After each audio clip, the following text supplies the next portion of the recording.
Willkommen zur nächsten Folge vom Hashtag QBWatch Podcast. Perfektes Timing.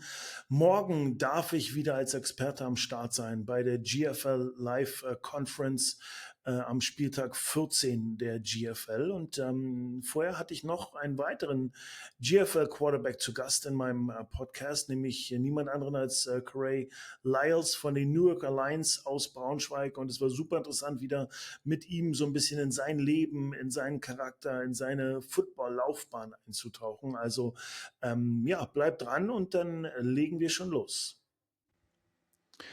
Karé, welcome to my podcast, hashtag QBWatch. Really appreciate you taking out the time joining me here. There's been a couple of others, GFL QBs already joining. Now you're finally here. I mean, there's lots of tradition and history with the Lions in the GFL. So thanks for joining. Appreciate it, Vadia. Thank you for having me. No, I appreciate it. It's really cool. And I think it's a great opportunity to give the fans or the audience always a little bit more of a background, right, behind the players that actually play the QB position in the GFL. So, one thing that I usually start with, and I want to do that today as well, is like, tell us a little bit about how you actually got to play football. At what age did you start? What fascinated you about maybe the game, but also the position of the quarterback? Well, it all started at the age of 6. I started picking up a football when I was real little. And in Wisconsin, where I'm from, the age of 6 is when you can start doing tackle football. So my dad was the head coach, and I immediately started going in, and we actually played, my brother and I, we played 2 years up. So we're going against older guys and everything. So that gave us a lot of experience about just the physicality nature of football, but it was fun. My dad's an old school coach, so he definitely taught us like the whole discipline aspect of the game. So, and then from the quarterback standpoint, I was always a natural with throwing the ball. My parents always said when I was real young, I always wanted to pick up a football or a basketball or a baseball and just throw it. So my dad would take me outside and we'll play catch. And sooner or later, then it started to be 20 to 30-yard throws where I'm real young. And whenever we would have like a family get together or a barbecue that we're going to a friend's spot, my dad would be like, hey, watch my son throw. And it would be like everybody would just be amazed with the spiral I could throw and how far I could throw. So that was definitely made me keen to playing quarterback, and it led to high school and then college and then finally out here. Awesome, right? And I think, like you said, you're from Wisconsin, right? And I think your family, your dad played for Wisconsin, your brother played for Wisconsin, so huge Wisconsin family, which is always awesome to hear. It's a big time football program. But like, where you just briefly touched on high school and college, right? We can dive into college in a little bit, but like, run us through your experience playing high school football. How big was the school? Did you start right away? Did you go through like a freshman team, JV team, or were with you saying like how far you could throw it? Did you directly join the varsity team and ball out 4 years or something? Like, run us through that journey and experience. Right. So it was actually in my 8th grade year going into high school. My family decided to move from Wisconsin to Arizona. My dad had a good job opportunity, and my mom, having a PhD in nursing, she had a good opportunity going to Arizona State. So we resided in Arizona. And while looking there, obviously the high school football is just better out there. So we finally settled with Saguaro High School my sophomore year. And that got me in a position to be a backup to a senior quarterback named Luke Rebenzer. And it's just ironic that he actually broke the state record in touchdown passes and completion percentage and passing yards. So we had a great run that year, and it led it to a state championship. So a lot of eyes were on me going into my junior and senior year, but particularly my junior year because I'm obviously filling in some big shoes. We had a ton of talent on that team and a great coach in Jason Mond. So it led us to have a undefeated season, going 14-0 and winning the state championship. And then my senior year, we actually moved up to Division II, which we only had a population in our high school was very small. compared to other Division II schools. But since the program success was so high, they wanted to see how we would compete at a higher level.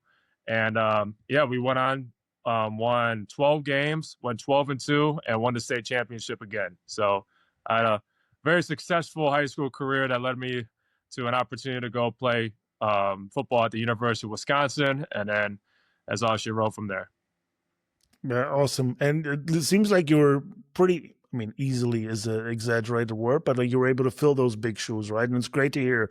Like, how was it winning a state championship? I just imagine a teenager. I remember, like, long time ago, we spoke about how old I am and how long ago I actually played for the Lions myself. But I remember winning a GFL Juniors championship here in Germany, right, when I was playing quarterback, which is like, I mean, I'm not comparing the level of football, but it's like high school national champion, right? So, I mean, it was the biggest thing I could have ever dreamed of winning, right? And like we were like so excited and everything, like, and winning that 2 years in a row, that's got to be crazy. It's awesome. Looking back on it, it's when you're so young and you have that success early on, you don't realize how, like, what it took to be there, right? You know, that was your first experience, and your first experience is winning a state championship back to back, filling in those shoes and everything. But I just look back and we just had such a great team, and it took me a while to realize that again, where it's just, you know, this whole game is embodied about what does this team do and how do we come together as a team. And we had a great senior leadership on those teams, and we had a lot of talent on those teams, and we had some of the best coaches you can find in the state. So it just all gelled together to where I was lucky enough to be a part of that back-to-back seasons. And, you know, my talent aside, it was just, you just look back and you just see all the little steps that it takes to get there, you know, the off-season training and the confidence that you have to have going into the season and, you know, filling your role. And I think we all did that, which led to our success. I just love how all the QBs that have joined my show so far are so humble, right? And I love it, right? I mean, I think it comes with the position to some extent, even though there's others out there as well, right, that are maybe not as humble. But before we now touch on maybe your college journey, you just spoke about the game, right? That it takes all of the players, each position, to be successful and everything. Right. Run us a little bit through what fascinates you about football, the game, maybe the team aspect of it and everything. Why is it so special to you? I think football is such a unique sport because it allows you to embrace who you want to be, but in the confinement of these rules and relegations at what the game brings. So you can be a very tough, hard-nosed, athletic guy, but you have to control yourself in the confinements of the game and settle in because it's more of a chess match than it is like a boxing or a UFC match, right? The physicality aspect of it. So you can't go out there and lose your cool. You can't go out there and not know what you're doing and just rely on one thing. You have to really hone in on the skill sets and the mentality and just all the other things that goes on with the mind in order to be successful, in part with still training physically. So I think it's just, and also you got to do your job and expect 10 other guys to do your job. So it's the ultimate team sport. So it really teaches you about life, and that just always grasped me. I don't know what it is. I'm just very passionate about football. I love it. Everybody who is around me just sees the passion that I have with football. I will always be around football because it just teaches you so much about yourself. And you just also said, right, it teaches you about life. And like, to me, I always loved how much I could take from football and apply to life, right? Right. I mean, I'm not coaching anymore. I've got a regular job and everything, but there's so many things, whether it's on leadership, whether it's on teamwork, on effort, and other areas that I've just taken with me from football, right? And I apply it, and it's what I feel helps others also to be successful in what they do, whether it's still in football or it's the next phase in their life and everything. Absolutely. And that's something, that I also really love about it. Now let's look at your college career, right? You already said you also started to go to Wisconsin at first, but I think you transferred a couple of times. COVID was, Yep. unfortunately also part of your college journey. Run us a little bit through like what your journey was. Where did you play? When? How was the experience? And maybe what were your most memorable moments playing college football? Right. So I led to the University of Wisconsin and had a great opportunity to be coached by head coach Paul Christ and offensive coordinator Joe Rudolph, who so happened to play football with my dad at Wisconsin back in the 90s. So it was a great homecoming for me, right? I moved to Arizona, come back to Wisconsin, and, I feel like I'm the big man on campus. So I go in, and it's a little bit of a reality check. I'm the only one that early enrollees as a freshman. So I go into the winter semester and not the summer semester, fall semester like typical freshmen do. And it's a little bit of a reality check. So I go in, we're doing all season training, and I injured my hip. So I had to get surgery on my hip, and that pushed me back a little bit. I come back for fall camp, obviously not 100%.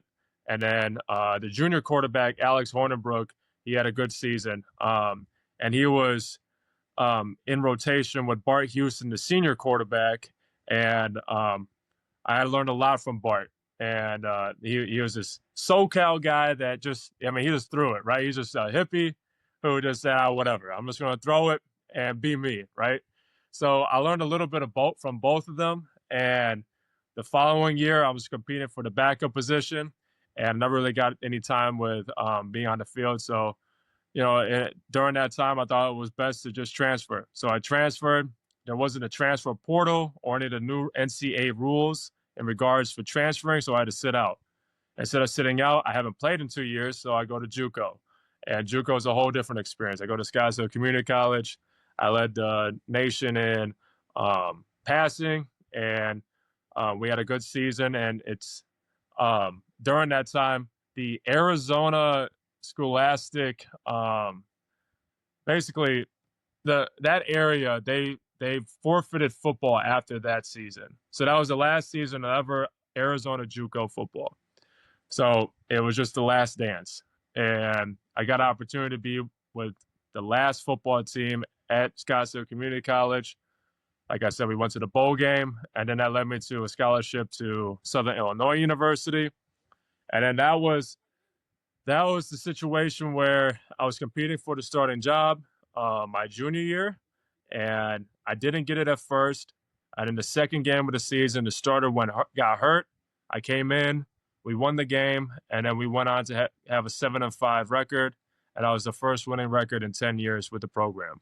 And I was a part of that foundation that led to Southern Illinois having a lot of success now. They've been consistently ranked in the country for the FCS level for, I think, 5 years in a row now. So, and then finally, like you said, COVID hit. And an injury that year led me to having to be on the sideline for the COVID season, which was the spring season. And then for the fall season, the backup that came in to replace me, he had a good year. And then going into my 6th year, like a lot of seniors, it was the university had to make a decision. Well, are we going to keep a 6-year scholarship, or are we going to move on from them because of obviously scholarship availability? So that led me to having to transfer a 4th time, which I didn't want to do. But it is what it is. And that led me to Jackson State University, where I was behind Shedeur Sanders, and then learned from Deion Sanders, Dennis Thurman, and a bunch of other coaches. And that was one of my favorite experiences of my life. You're just throwing these names around, right? Like they're small names. You're talking about some big, huge names here, and I read that in one of the articles, which is awesome to hear, right? And but before we touch on that, I think one thing that caught me is your perseverance and your grit, right? Like you just ran us through a lot of things, injuries, other things popping up. So it was never easy. It was never you had that starting position or you got it and you like succeeded. You stayed with the same program. A lot of coaches changes, a lot of changes of universities. But you always fought back, right? You always fought to go somewhere where you would get another opportunity to play and everything. So I think that speaks for you, if I can say that. I don't know you as well to just say that out of nowhere, but it just caught my attention for sure. So I think that's something that speaks for your character and everything. Just always grinding, always fighting, right? Never giving up, and it speaks for your love of the game. So hats off to that from my perspective, anyways. Appreciate it. But like you said, Southern Illinois probably being, let's say, your most successful stint, right? The journey that you had there really, maybe turning that football program around is maybe an exaggerated statement, right? But being a part and making it more successful and having it stick at the top, right? Which speaks for you, and that's awesome. How was it then to go to, Jackson State, right? That's like, just looking at everybody looks at it from that aspect as well, but the media and everything, right? You go from Southern Illinois where, yes, of course, there's local media and everything, but then you end up at Jackson State, Shedeur Sanders, Deion Sanders, national media there all the time, everything going on. That's got to be crazy. What did that feel like? Was that a completely change of worlds in football for you as well? Or were you able, did they keep that away from the rest of the program to focus on actually the ball? Yeah, so it's definitely a change in culture. There's a lot of different changes, but the big one that I like to point out is when people ask me this question is Southern Illinois and Jackson State were different because Southern Illinois pretty much embodied like the typical college culture, which it's more so the university. It's the logo and the tradition of that university and, your aspirations to be an alumni and wear that on your chest for years upon years for the rest of your life, right? So you're essentially playing for the university, and I'm not saying that we didn't do that at Jackson State, but one of the things that Coach Sanders said is, and he said in the press conferences and everything, is he wanted to treat it more like a pro type of program. So his experience with the NFL. So he brought in all these NFL coaches. And the one thing that they harped was it is more so getting the individual ready so he can shine and he can let his own individual talents grow and show on the field, and then he can just make plays on his own. So you look at that, and it's more of the individual aspect from Jackson State and then the team aspect from Southern Illinois. And both were successful, right? It's just Coach Sanders had a lot of success in the league. And I kind of divvy and daddle from both of them where, you look at the team dynamic, and we both had great teams and we both had great chemistry. But I would say like a lot of coaching points will be different. So at SIU, it's do what is best for the team. And then at Jackson State, it was be the best you and just shine. Take advantage of your moment. So different lingo, different mentalities, but it led to the same result. So that led me to where being out here, you kind of have to have both, right? Being an import. You have to have the individual talent and confidence, knowing that, you're an American import, so you are singled out. But at the same time, you got to build the team and the dynamic of the traditions and the culture around this organization and bring the homegrowns and everybody else around too. Very interesting to hear. Like, I think we could talk about this for hours. At least I could, for sure, right? Yes. But in the end, I think you just touched on it at the end as well, that both leads to the same goal, right? And to me, coaching was always, yes, of course, the team aspect, right? And the 11 players on the field have to perform aligned with what the outcome of the play is expected or supposed to be. But at the same time, it's also our job as a coach, or maybe as a quarterback, towards your co-players on the field, is to put them in the best possible position to be successful, right? And that also includes, to me, is giving them the opportunity to shine, giving them the opportunity to be the best they can be, right, at that position, in that play, at that practice, in that game, however you want to spin it. And I think it's very interesting to hear those two different approaches also to be applied in college ball, while the outcome is leading in the same direction. Exactly. But thanks for sharing. Really appreciate it. A really, really interesting aspect, I think, of different coaching philosophies or maybe aspects. But you're in Braunschweig now, right? So you're playing for the NewYorker Lions. Run us through, maybe not like Braunschweig specific, but how did you even get exposed to football in Europe? How did you find out there's ball over here?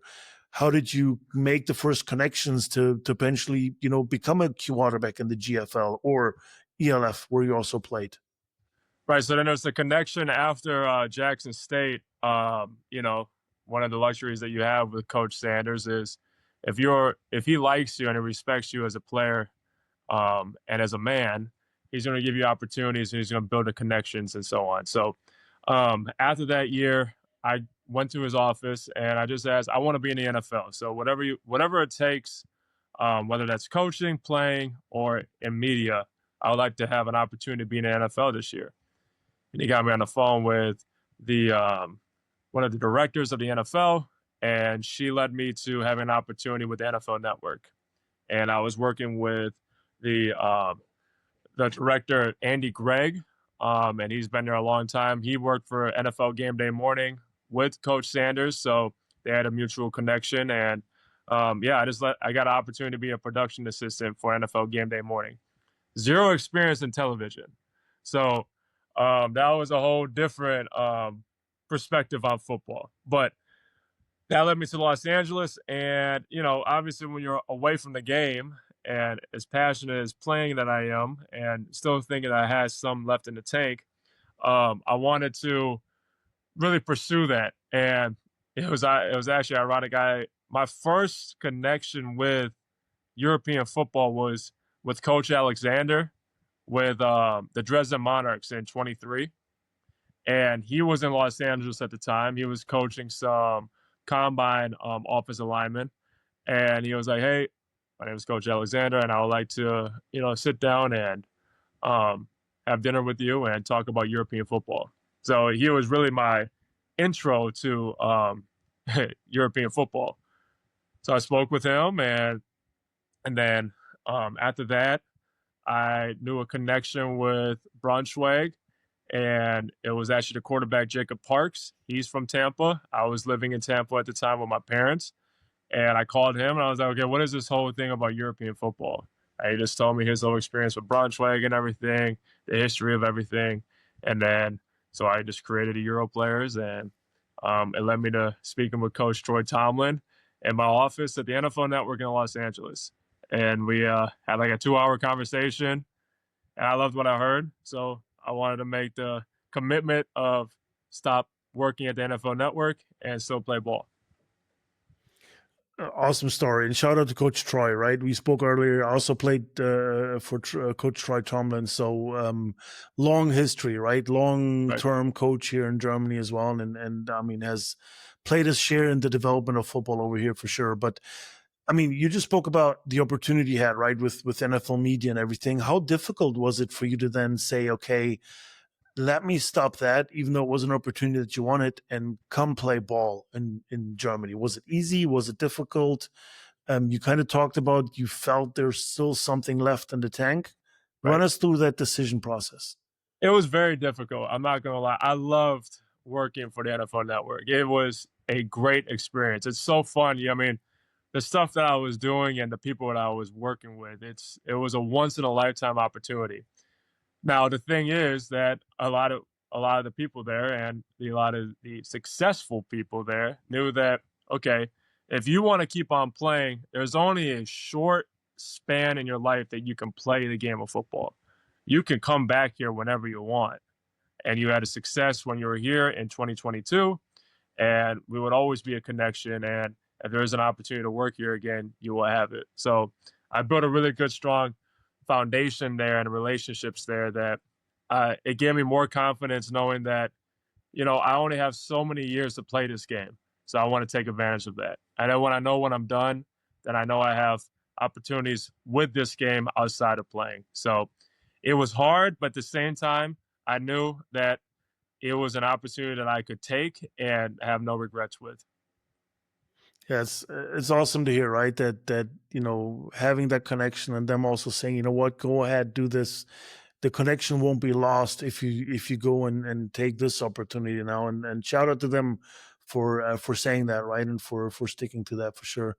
But like, what did you know about GFL football? What were your expectations about GFL football, and how were they met? Like, how were you surprised by how much? About what were you surprised when you actually got here? Well, I knew that there was a connection with NFL Europe because a lot of the Germans from NFL Europe, once it was done, they went back and played in the German Football League.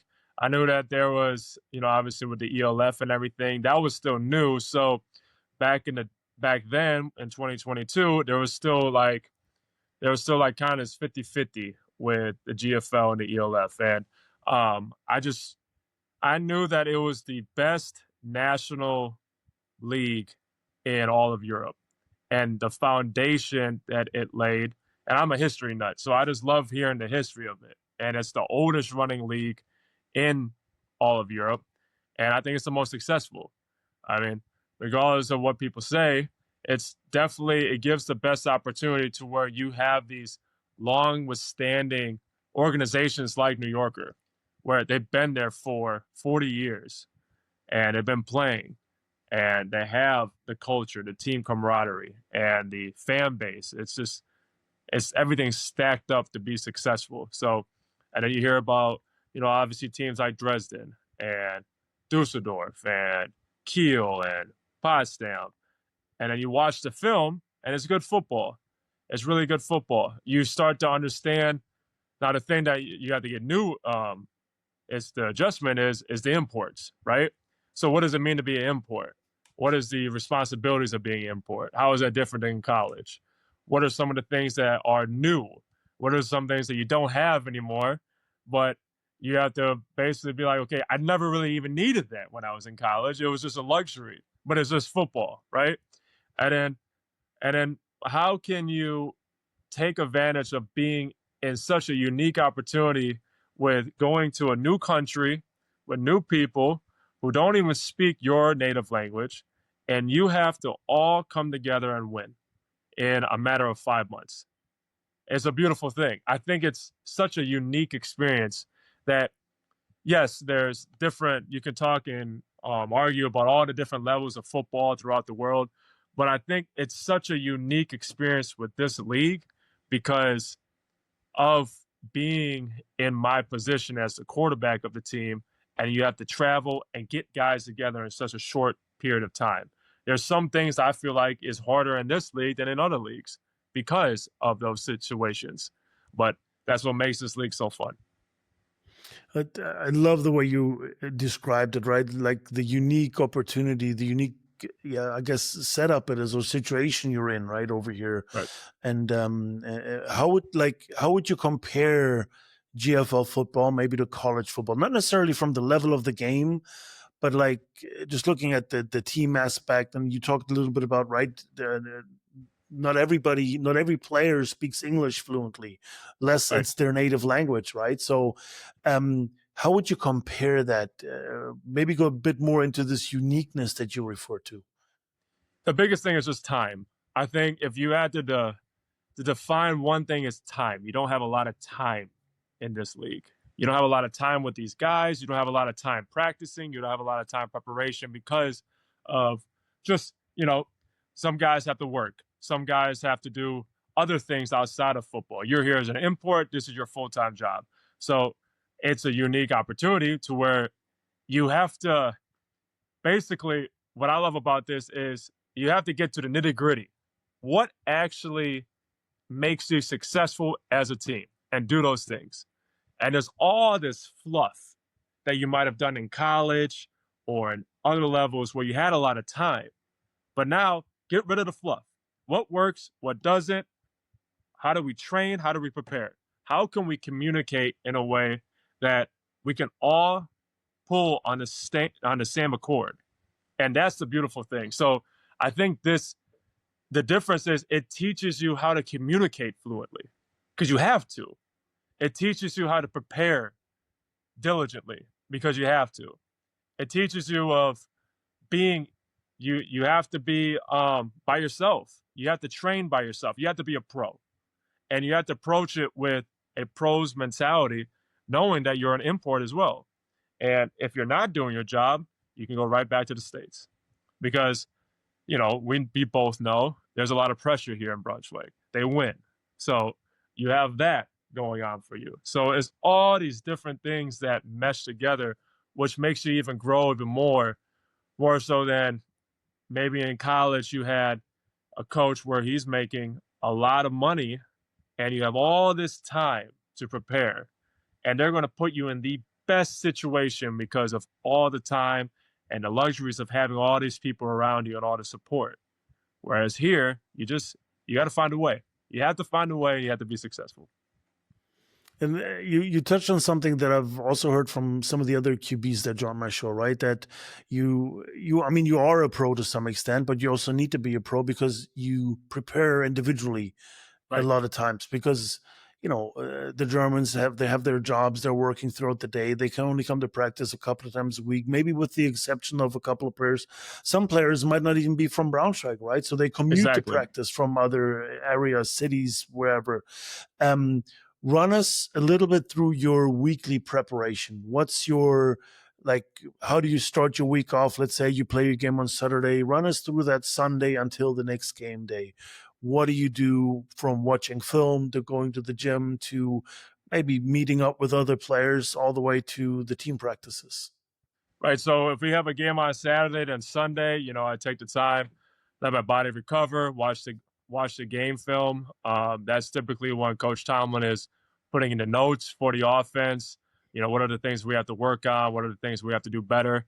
And then leading into Monday, where Coach and I will sit one-on-one. Prior to that, I'll get a workout in, and we'll sit one-on-one, watch the film together from the quarterback perspective, and then see what are the things that we have to clean up, some of the things that we did well, and go from there. And then we have a Zoom meeting that night, on Monday night, with the whole offense, and we're talking about it from the offensive standpoint, not necessarily from a position standpoint. And then Tuesday, we have off. But a lot of the offensive guys, skill guys, we will either go on the field, work some throws that we need to work on, or we just get a workout in. And then Wednesday, that's where our first padded practice is. So Wednesday at 1800, we have meetings going into practice. It's a 2.5 hour practice. And then Thursday, we have a non-padded practice, just in our helmets, and it's cleaning up anything that we did in practice on Wednesday, and also with red zone and different situations. And then Friday, we have a walkthrough, and then Saturday's a game day. So regarding just the preparation for that week's opponent, Mondays and Tuesdays are typically when Coach and I will formulate an ideas meeting where we're looking at from the defense, what are they good at, what are some things that we can attack, and go on from there. And very structured, right? Which is, I think, a necessity, right? When, yes. Looking back at what you talked about, you only have so little time, right? So you better prepare as much as possible for the time you have with your teammates and everything. Yeah. But what do you do individually? Like you said, you recover, as far as workouts, as far as recuperating. Run us through your individual schedule throughout the week. How do you get ready physical for the next game? Yeah, Monday and Tuesdays are typically those days where I'm doing a lot in the gym, whether that's some core training, some conditioning. I like to run. So getting the body ready again for conditioning and long distance running, and then some mobility and stretching, and then some strength training on the side as well. And then just from the physical standpoint, Monday and Tuesdays are my bigger days with that. And then on Wednesdays and Thursdays, I let practice be the days. Practice be really where I'm doing a lot of the physical work. But on the mental side of it, I will go in earlier on Wednesday and Thursdays into the office, and I will either watch film with Coach. We're talking about the game plan. We're finalizing some things. And then, in practice, I'm getting all the reps basically with the one. So I have a huge workload there. And then Friday,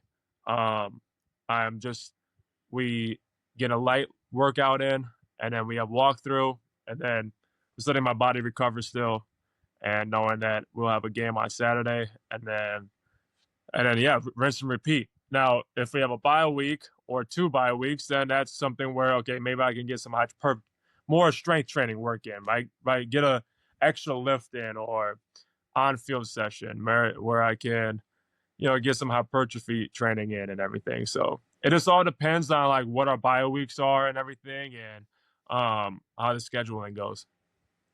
Yeah, I hear you, right? And I think it's also always good for young quarterbacks to hear that, right? That you need to manage your also individual workouts, whether it's weight room, Right. anything. And as a teenager, I remember my days, you just didn't think about that stuff. You just went all No. out, any practice, any gym session and stuff. So, it's different in bye weeks than it is in game weeks and things. So that's natural. And I think it's good for them to understand that as well. Right. Earlier you spoke a little bit about, I think it was referring to like maybe your skill set, right? Or let's say capabilities that you get older, you might not have the same capabilities or skills as you had when you were in college or things like this. And if I remember the last post-game interview correctly, Fabienne asked you when you turned into a dual threat quarterback. Yeah. And you actually mentioned that it's all about what the team needs, right? And that day they needed you to run the ball. I think you threw for 2, you ran for 2, you had a nail-biter win against the Rebels. So congratulations on that win, first of all. Appreciate it.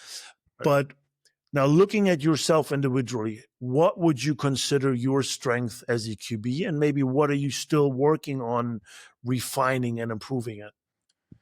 Yeah, that's a great question. I think actually going back to one of the comments you made, I think I'm actually getting better with age. I think the game is slowing down. I think that I've always felt like I'm a late bloomer with my athleticism and just understanding my body and everything.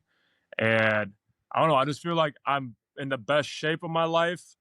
I'm moving the best in my life. I mean, I look at some of my college film, I wasn't doing the things that I was doing now. So it's just, I think it just comes with a repetition and then just being consistent, right? So I'm definitely, I guess, going into my prime era with the age that I'm at with just my athletic ability. So that's pretty exciting. I would say, I mean, I think the biggest thing is just my accuracy. I think like my throwing capabilities. I've always had a natural feel for throwing people open, understanding the distance, what type of ball I have to throw. Is it a fastball? Is it a 2-ball? Is it a 3-ball? And just having a really good feel with that. And then just consistently throwing a catchable ball is something that I really hone in on as well. How can I give my guys a spiral every single time? So the throwing aspect of it is definitely my greatest strength. But then I would say just my instincts, and I just have a good feel for the game. I feel once I get in a rhythm, I know that there's things that I may not see, but I'm just doing because of the film study and the preparation and just having a grasp and understanding of what our guys are doing up front and everything. So there's just there's plays that I've made where guys are like, what did you do? Like, how did you see that? What did you do? And I was like, I have no idea. I don't know what I did. I just kind of just went with it. You know what I'm saying? So it's just, I think just being a ball player, right? Just playing. And that's another thing going back to Jackson State that was where they allowed me to just play football again, right? Like they just wanted you to just be who you wanted to be. So coach was like, all right, if you want to throw it, throw it. I don't care. Just make a play. You know what I'm saying? So the more you play free, the more success you have. And I think just having that next play mentality. So those are the things that I think separates me. And if you looked at my game, you would probably see that on the film as well. You bring up topics where I think we could talk for hours, and sometimes we need to maybe off cam and off mic, right? Because otherwise we would blow the time on this podcast. But you talked about always throwing a catchable ball, right? I think that's something that's so undervalued at times. You look at these also like draft right now, like pro draft everything. And I did that myself in my episode on the draft class to some extent. So shame on me, right? Always talking about arm talent. Is his arm strong enough? Is his arm good enough? On a consistent level. But if you look at Joe Montana, he didn't have the greatest arm. He didn't have like NFL arm talent, if that's what you want to call it. But he always knew where to put the ball in what window, right? Anticipate throws and stuff. So that's what I think it's an asset that not many have. And yeah, maybe even bigger than having a great arm, but not putting the ball where it needs to be. You also, sorry, go ahead, man. I don't want to interrupt you. I think just picking off of that, I think when we look at these traits and everything, I think from the quarterback position, especially like Joe Montana, it's like he didn't have the strongest arm, but damn, they moved the ball, and it may not get there like a Josh Allen or something like that, but how come Jerry Rice was always getting it on the move? How come, for whatever reason, Patrick Mahomes would always find a way to win? His stats aren't the greatest, but he finds a way to win.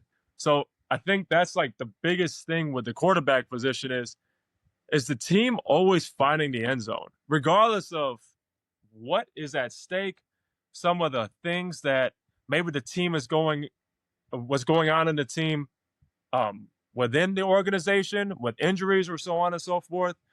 But are they consistently finding the end zone? And if they're consistently finding the end zone, then I think that's what separates quarterbacks when we're talking about, natural skill sets. So, yeah. Sorry. Yeah. I don't know, I hear you.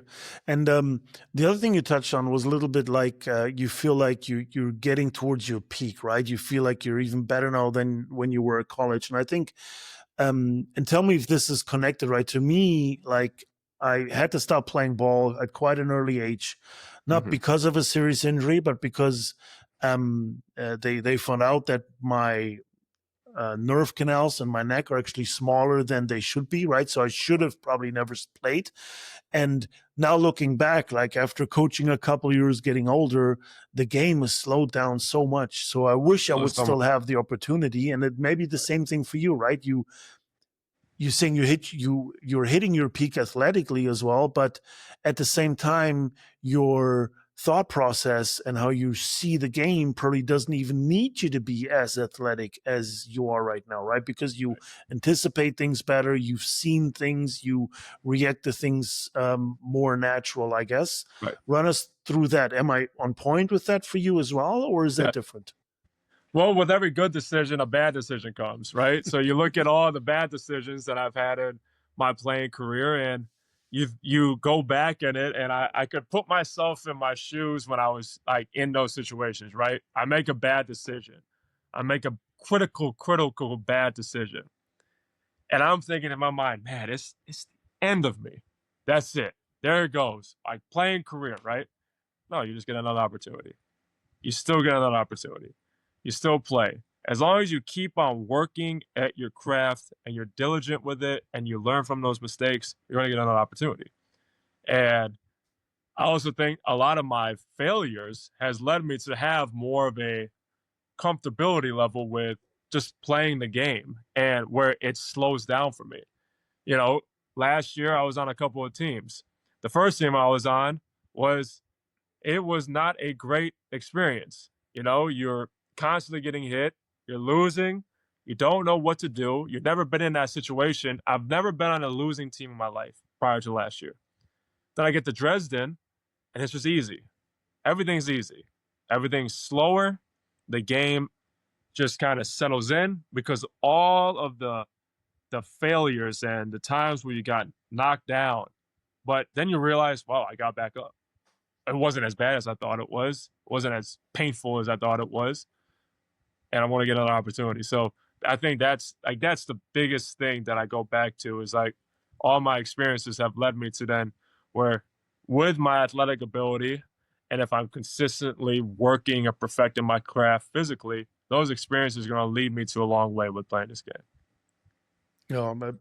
Shout out to that for sure. And I think you just touched on a couple of things we haven't even spoke about yet in our podcast, right? I mean, the New York Alliance fans will know, but 2023 was your first year in the GFL, right? With Yes, the sir. Lions. So run us through who you played for last year. It was 2 teams, right? Just run us through that a little bit, because you just addressed like being on a losing team and making that switch.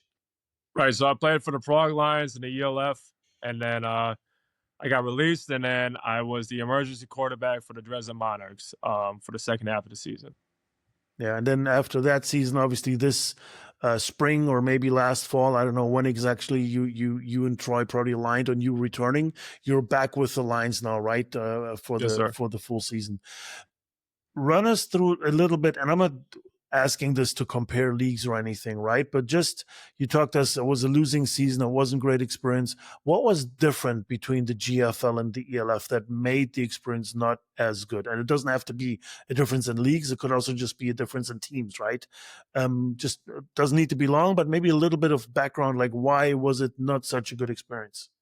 Right. I mean, it's just 2 different situations. Like in 23, you don't know how good you got it. My first experience is with the NewYorker Lions of Braunschweig.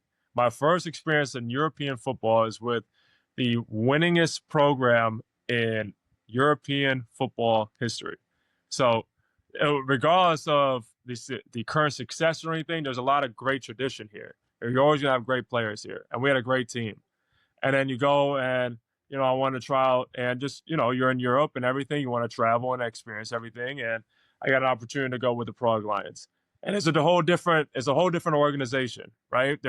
It's their second year in the ELF, and it's they didn't win a game the year prior to it, but you look at it as a opportunity to grow with a team and face those challenges head on. And we didn't just come together as we thought we would in the preseason, and it ultimately led me to being released, but and then also led me to an opportunity with the Dresden Monarchs, which have a very storied tradition. You have guys there that's been there for 14 years, 15 years. You have coaches like Robert Cruza and Coach Eric Kyle and Coach Schmidt, and Coach Greg Seaman there, and it was a great experience, right? You're there in the German football, the GFL Bowl, so you have the opportunity to go there, where 6 weeks ago you're like, damn, this is crazy. We haven't won a game. It hasn't even been close every single week. Now I'm in a championship game. So it was just a great year of experiencing the ups and the downs, and which led me wanting to come back to New Yorker. And like I read something on the article that you're also personally connected in Braunschweig, right? That Yes. that's your center of life currently. Yes. I know it's a personal question, but if you don't mind sharing, like, we'll touch a little bit on what Germany means for you, but like, Yes. so it was just a natural win-win in that scenario? Yep. Well, you probably know this. This is the best thing in your life, and that's love. So I have a fiance. This is my best answer yet. Okay, Vanya? All right, so just bear with me. All right, so I have a beautiful fiance at home, Mahalia Worthy. She's been my rock. I've met her in 2023 in Braunschweig, and she has a incredible experience of her own. She's half German, half American, so that allows us to have some opportunities, outside of this year and so on and so forth. And having an opportunity for her to come out and experience America for the first time, and then being able to live out here with her. So it's I love it. She's the reason why we live out here in Braunschweig, so it was one of the main reasons we wanted to come back. Needless to say, you obviously have this great organization as well, but have an opportunity to live here in the off season as well as play here, and just feels like home. It can't get any better than that. So, yep. I love that. Awesome. And shout out to you and your fiance, right? That's such a great story to Appreciate hear. it. And shout out to any player that listens to this thinking about playing GFL football, come to Europe. You never know who you meet over here. You never know. Yeah, for sure. It's an awesome story. And we'll touch on that experience of living in Germany a little bit, right? But Yes, sir. before we go there, you spoke about the history of the Lions, the winningest program in European football, as you called it, and which is pretty an accurate statement. I remember back when I played for them in the early 2000s, like, going to the German Bowl every year. Back then it was called German Bowl. Now it's the GFL Bowl, right? But Right. huge program. And you also refer to pressure, right? Because of that history, because it's a winning program. Run us through a little bit about this season. What went well? What didn't go well? I think with the win now, you secured the 4th spot again, right? Which is the last playoff spot in the North, but the season isn't over yet. Reflect a little bit on the season. What went well? What could have gone better? Yeah, I mean, it's just such a unique experience here. Obviously, New Yorker is going to be no longer the main sponsorship here going in, so there's a lot of questions going on to the future. I have no idea about what's ahead. That's above my pay grade. So I'm just here to play football here in 2025. So, but it gave us a great opportunity to come together as a team. It's regardless of whatever happens in years down the line, what is going to define us for this year with such a unique opportunity. So we had a great team. Coach Tallman and Coach Likens did a great job recruiting. And we went into the season with a lot of high hopes and expectations. And with every season, there's things that hit you that are unexpected, and you have to pivot and you have to embrace it and you have to go on in the future. So we were hit with a lot of injuries in the beginning of the season. So much so that, going into the Dresden and Paderborn game, we had 36 guys on roster. Now, active guys. So we were just hit with an injury plague, and we had to embrace it, which led us to getting some new key pieces and kind of building our identity back. And I think that was just the greatest thing about last week with Berlin is we found a way to win as a team, and that was awesome. We always rallied behind one another, whether that was offense, defense, special teams. That was my first time experience where we collectively came together as a team. And being in Braunschweig here in Eintracht Stadium, it couldn't happen at a better time. So every coach that I've had, they always say you want to play your best football in the end of the year. I think that we're building on that, and I think we're in it for a great opportunity going forward. I just was thinking about the reference you just made, right? You want to peak at the end of the season. You don't want to peak at the beginning, right? Because, and it helps to also have close games and to lose some because it molds you as a player, right? It keeps you hungry. I just spoke to somebody today about, the probably top 2 teams maybe right now in the North, which is Potsdam and Dresden, and people compare them. I feel Dresden started out very hot, but I haven't seen much improvement, to be honest, right? And I'm not judging. It's just my perspective or the things that I've seen, and I think Potsdam has gotten stronger. And what people talk about your last game is that you showed up a lot stronger than people have seen before in other games this year, right? So this speaks exactly for what you just referenced to, probably finding yourself in all 3 phases of the game, coming together, putting all 3 phases of the game together, and then winning a nail biter as such. And winning these nail biters, excuse my English, is probably, I also think, the best preparation for playoffs, because it's going to be tight games. You can never give up. You can never flinch. You need to fight until the end. Right. So yeah, I think you're hitting that peak at the right moment, and hope you keep it going for sure. Now, yes,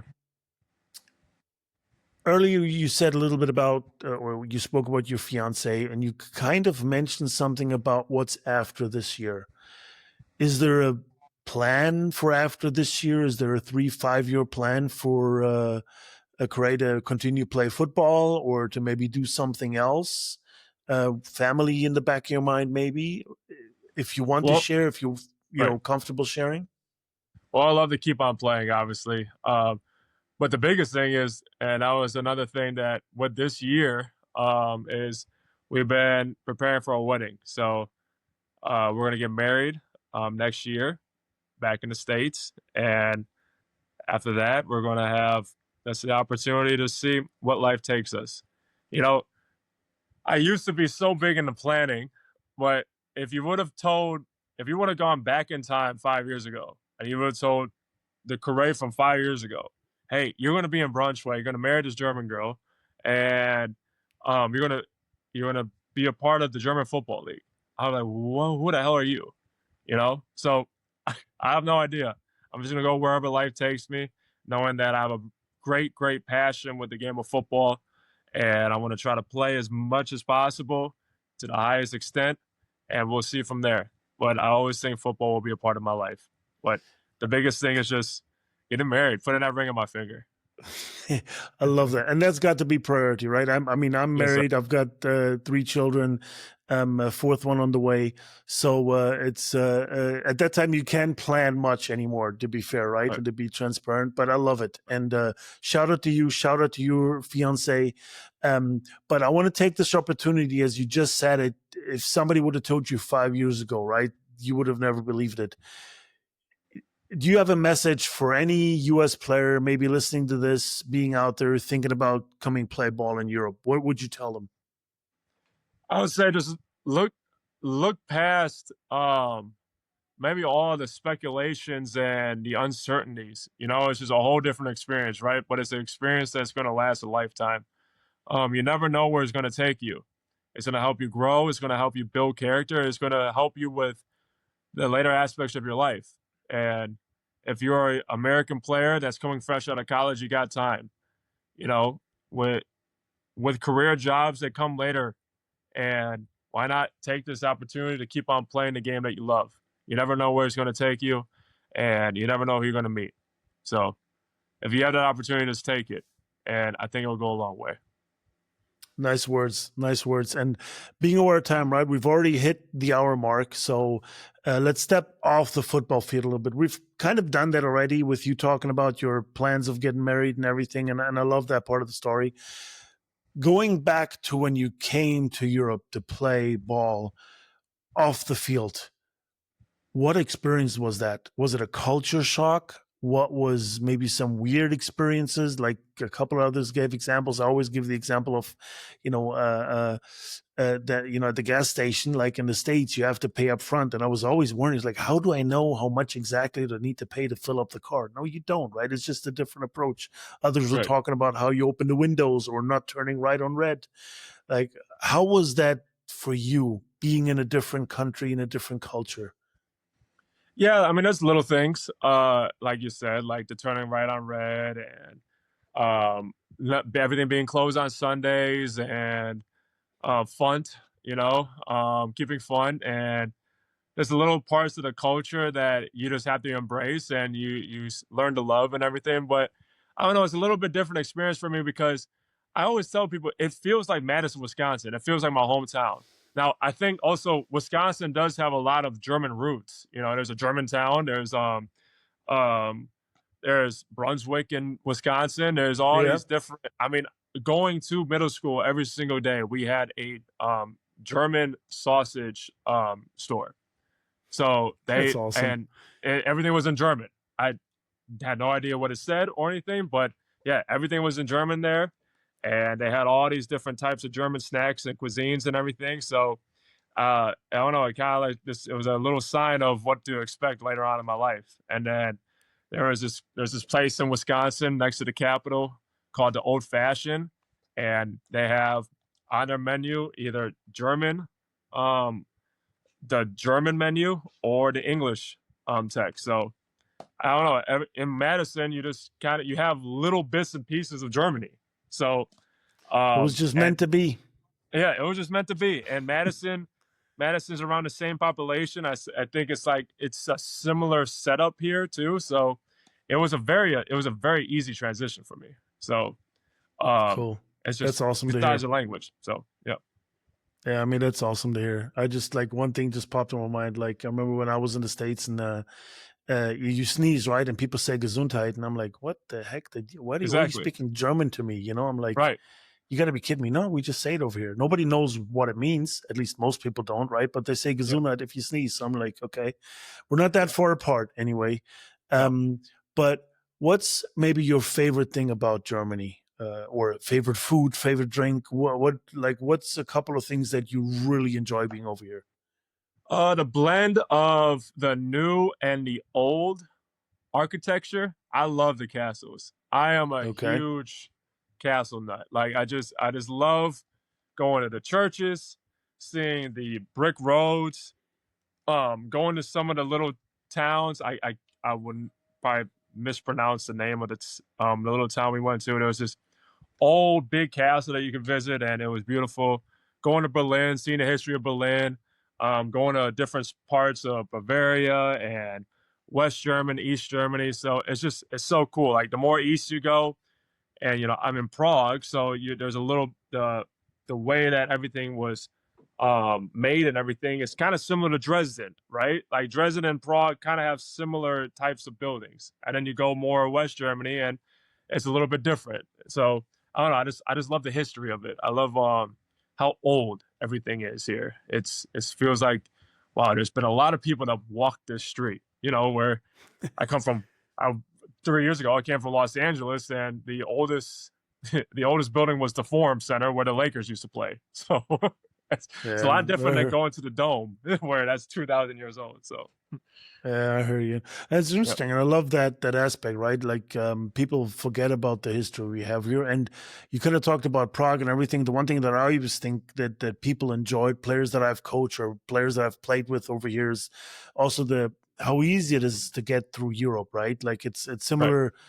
My wife's from Singapore, and I said this in the last episode, right? But like our plan is always at some point to go to Singapore, and there you can just hop on short flights that don't cost much money to go to Thailand, to go to other places. Right. And I think it's similar for people coming to Europe. You can, go to Italy, go to Spain, go to, Scandinavia.